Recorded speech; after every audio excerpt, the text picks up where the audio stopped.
السلام علیکم ورحمۃ اللہ وبرکاتہ۔ الحمدللہ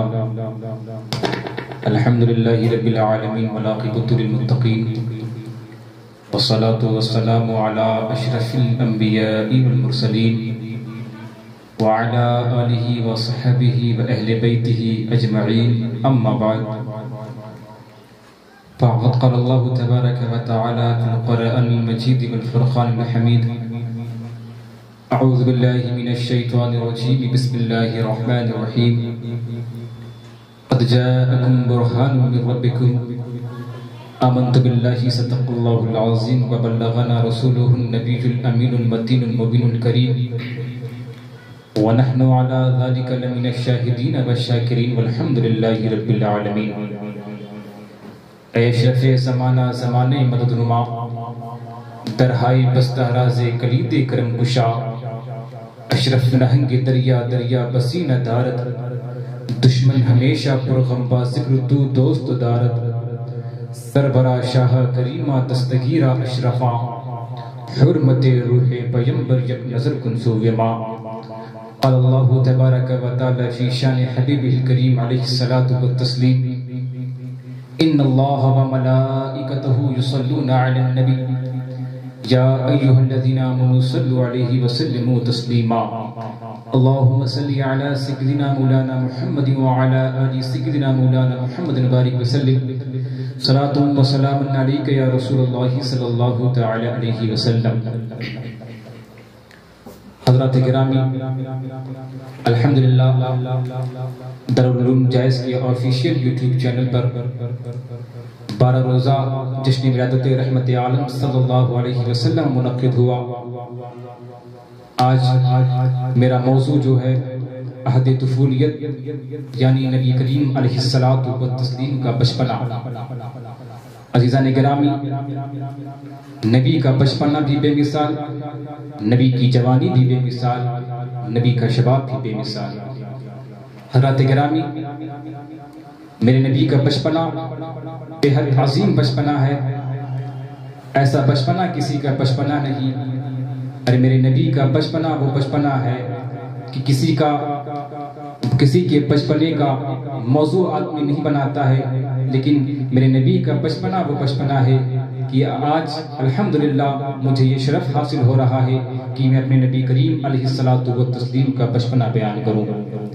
ویسے تو ہر نبی عظمت والا، ہر نبی بزرگی والا، ہر نبی افضل ہے، ہر نبی بزرگ تر ہے، لیکن اپنا نبی صلی اللہ تعالی علیہ وسلم تمام نبیوں سے اعلیٰ، تمام نبیوں میں افضل، تمام رسولوں سے اعلیٰ، تمام رسولوں میں افضل، بلکہ یوں کہہ لیجئے کہ محمد ہمارے بڑی شان والے، وہ کیسی شان والا ہے، وہ کیسی شان والا ہے کہ جس کی شان خود قرآن بیان فرماتا ہے اور کہتا ہے قرآن: قد جاءکم برہان من ربکم، کہ محمد شان والے رسول اللہ کی دلیل بن کر آئے، اللہ کی برہان بن کر آئے، خدا کی تخلیق کا شاہکار بن کر آئے، خدا کی وحدانیت کا ثبوت بن کر آئے۔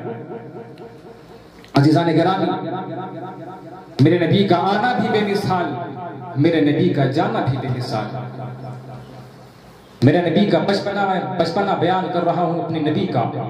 میرے نبی کا بچپنا ہے، لوگ بچپنے میں اتنے سنجیدہ نہیں ہوتے، بڑھاپے میں لوگ اتنے سنجیدہ نہیں ہوتے، لیکن میرا نبی بچپنے میں اتنا سنجیدہ ہے، بچپنے میں اتنا سنجیدہ ہے۔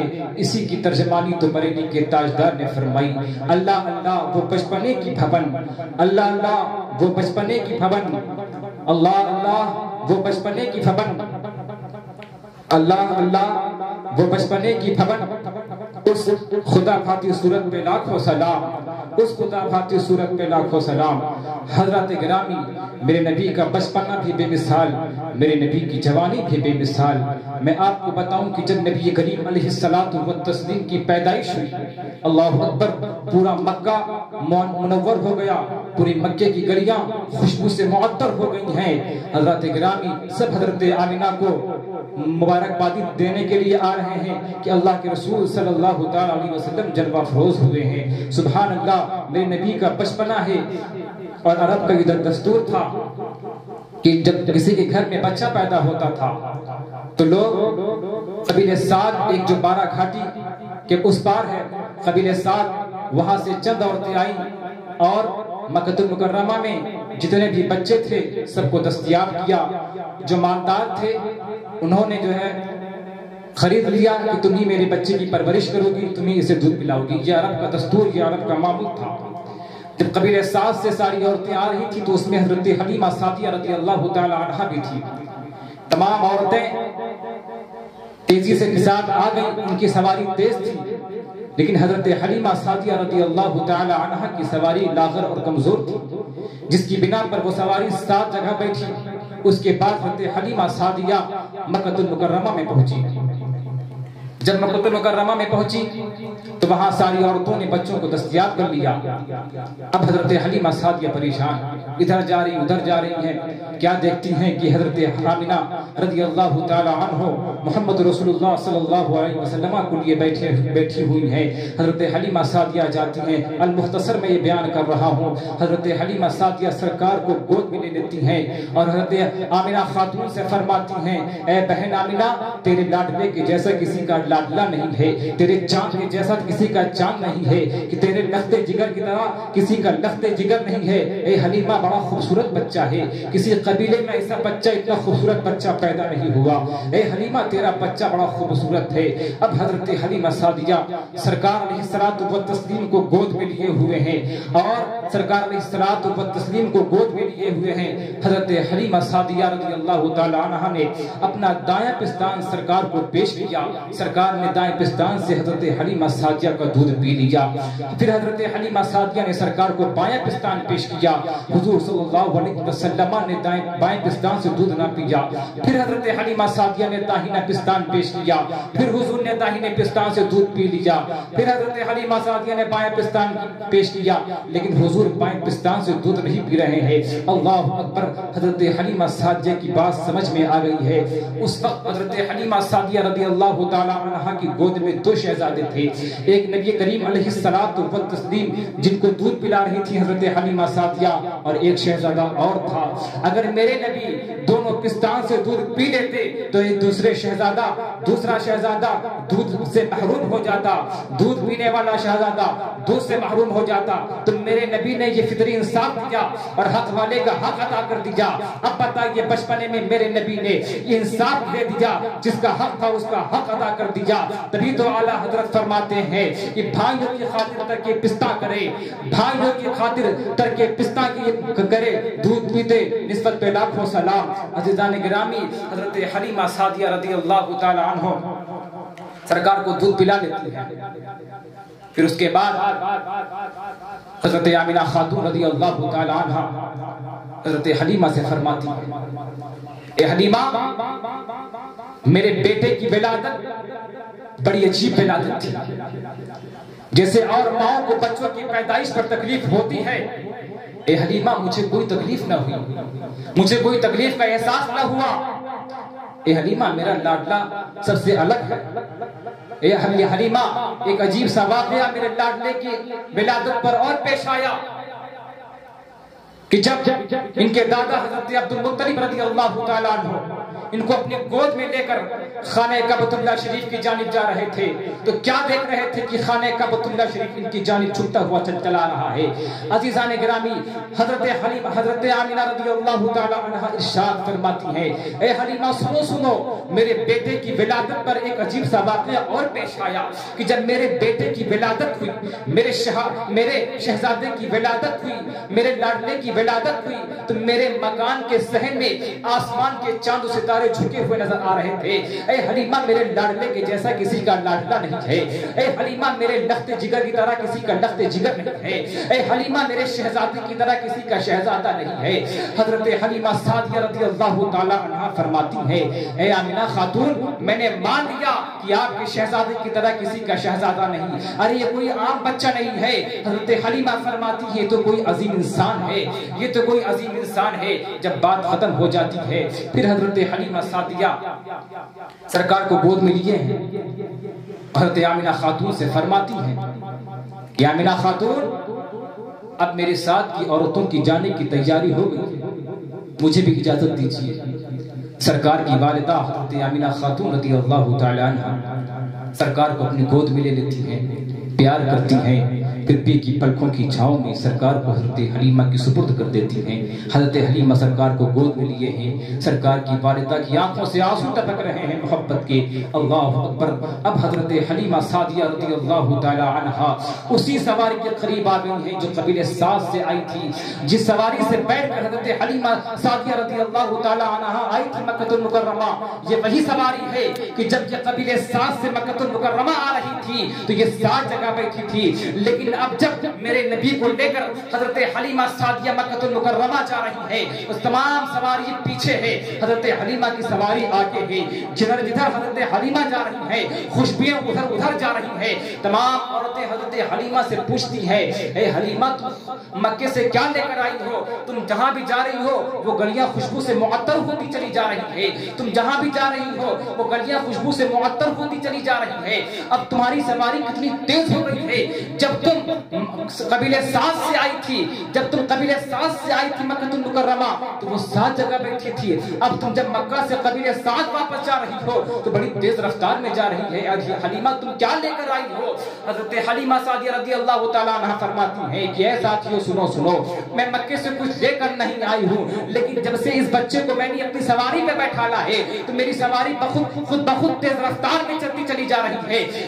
میرا اس بچے کو جب سے میں نے بیٹھالا ہے میں بھی خوشبودار ہو گئی ہوں، یہ بچہ جہاں بھی جا رہا ہے وہ گلیاں خوشبودار ہوتی چلی جا رہی ہیں۔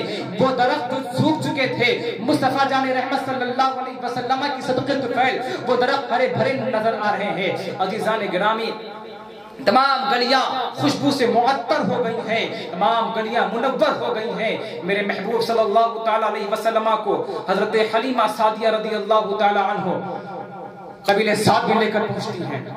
قبیلہ سعد میں قحط پڑا ہوا تھا، بارش نہیں ہو رہی تھی، تمام درخت سوکھ چکے ہوئے تھے، تمام درختوں کے پھل ختم ہو چکے تھے، مرجھا گئے تھے، تمام بکریوں کے تھنوں سے دودھ ختم ہو گیا تھا، تھن سوکھ چکا تھا بکریوں کا۔ لیکن جیسے ہی میرے نبی قبیلہ سعد میں پہنچے ہیں، اللہ اکبر، تمام درخت جو مرجھا گئے تھے وہ ہرے بھرے نظر آ رہے تھے، جو درخت پہ پھلدار ہو گئے تھے ان میں پھل آ چکا تھا۔ ان بکریوں جن بکریوں کے تھنوں کے دودھ سوکھ چکے تھے، مصطفیٰ جان رحمت صلی اللہ علیہ وسلم کے صدقے طفیل ان بکریوں کے تھنوں میں دودھ آ چکا تھا، تمام گلیاں معطر ہو چکی تھی۔ اللہ اکبر، اسی کی ترجمانی تو بریلی کے تاجدار نے فرمایا کہ ان کی مہک نے دل کے غنچے کھلا دیے ہیں، ان کی مہک نے دل کے غنچے کھلا دیے ہیں، جس راہ چل دیے ہیں کوچے بسا دیے ہیں۔ عزیزان گرامی، المختصر میں بیان کرتا چلوں کہ ایک روز کی بات ہے، حضرت حلیمہ سعدیہ سرکار علیہ الصلوۃ والتسلیم کو دودھ پلاتی ہے۔ رات کی تاریکی پھیلی ہوئی ہے، آسمان پہ چاند بلند ہے، چاندنی پھیلی ہے۔ سرکار علیہ الصلوۃ والتسلیم کو دودھ پلانے کے بعد حضرت حلیمہ سعدیہ نے سرکار کو سلا دیا۔ آج بھی ماؤں کی عادت ہوتی ہے کہ جب اپنے بچوں کو دودھ پلا دیتی ہیں تو ان کو سلا دیتی ہیں، پھر اس کے بعد دیکھتی ہیں کہ دیکھو میرا بچہ سو رہا ہے یا جاگ رہا ہے۔ اگر بچہ سویا ہوا ملتا ہے ماں کو تو ماں کو دلی سکون ملتا ہے، ماں مطمئن ہو جاتی ہے، لیکن اگر بچہ سویا ہوا نہیں ملتا ہے تو ماں تھپکیاں دے دے کر اسے سلانے کی کوشش کرتی ہے۔ ٹھیک اسی طرح حضرت حلیمہ سعدیہ رضی اللہ تعالی عنہا نے بھی سرکار علیہ الصلوۃ والتسلیم کو دودھ پلایا، اور دودھ پلانے کے بعد سرکار علیہ الصلوۃ والتسلیم کو سلا دیا۔ حضرت حلیمہ سعدیہ رضی اللہ تعالی عنہا فرماتی ہیں، حضرت حلیمہ سعدیہ رضی اللہ تعالی عنہا فرماتی ہیں کہ میں نے کہا لاؤ دیکھو کہ محمد سو رہے ہیں یا جاگ رہے ہیں۔ حضرت حلیمہ سعدیہ جب حضور صلی اللہ علیہ وسلم کے قریب پہنچی تو کیا دیکھتی ہیں کہ حضور صلی اللہ علیہ وسلم چھونے میں سو رہے ہیں۔ اللہ اکبر، آپ کی انگلی کبھی دائیں جانب جا رہی ہے، آپ کی انگلی کبھی بائیں جانب جا رہی ہے، کبھی سرہانے جا رہی ہے، کبھی پائتے جا رہی ہے۔ حضرت حلیمہ سعدیہ فرماتی ہے کہ جب میں نے اس پہ غور کیا تو کیا دیکھتی ہوں کہ آسمان پہ چاند بلند ہے، اور جدھر جدھر میرے محبوب کی انگلی جا رہی ہے آسمان کا چاند ادھر ادھر جا رہا ہے۔ اگر مصطفیٰ کی انگلی دائیں جانب جا رہی ہے تو آسمان کا چاند دائیں جانب جا رہا ہے۔ اگر مصطفیٰ کی انگلی بائیں جانب جا رہی ہے تو آسمان کا چاند بائیں جانب جا رہا ہے۔ اگر مصطفیٰ کی انگلی پائتے جا رہی ہے تو چاند پائتے جا رہا ہے۔ اگر مصطفیٰ کی انگلی سرہانے جا رہی ہے تو چاند سرہانا جا رہا ہے۔ الغرض جدھر جدھر مصطفیٰ کی انگلیاں جا رہی ہے ادھر ادھر آسمان کا چاند جا رہا ہے۔ اسی کی ترجمانی تو بریلی کی تاجدار نے فرمایا، اسی کی ترجمانی تو بریلی کے تاجدار نے فرمایا کہ چاند جھک جاتا جدھر انگلی اٹھاتے مہد میں کیا ہی چلتا تھا اشاروں پر کھلونا نور کا۔ عزیزان گرامی، یہ میرے نبی کا بچپنا، یہ میرے نبی کا بچپنا ہے کہ بچپنے میں اتنا پاور میرے مصطفیٰ کو، جہاں بھی جاتے تھے وہ گلیاں معطر ہو جایا کرتی تھی، بادل سائبان ہو کر آپ کے ساتھ چلتے تھے، سایہ دیتے تھے، جہاں آپ رک جاتے تھے بادل وہی رک جاتا تھا۔ عزیزان گرامی، یہ میرے نبی کا بچپنا ہے جو میں نے آپ کے سامنے رکھا۔ اللہ رب العزت کی بارگاہ میں دعا کرتا ہوں کہ مولا تعالیٰ مجھ سے بولنے میں جو بھی غلطی اس کو معاف فرما۔ استغفر اللہ ربی من کل ذنب واتوب الیہ، وآخر دعوانا الحمدللہ رب العالمین۔ السلام علیکم ورحمۃ اللہ وبرکاتہ۔ Thanks for watching. Don't forget to like the video. And don't forget to subscribe.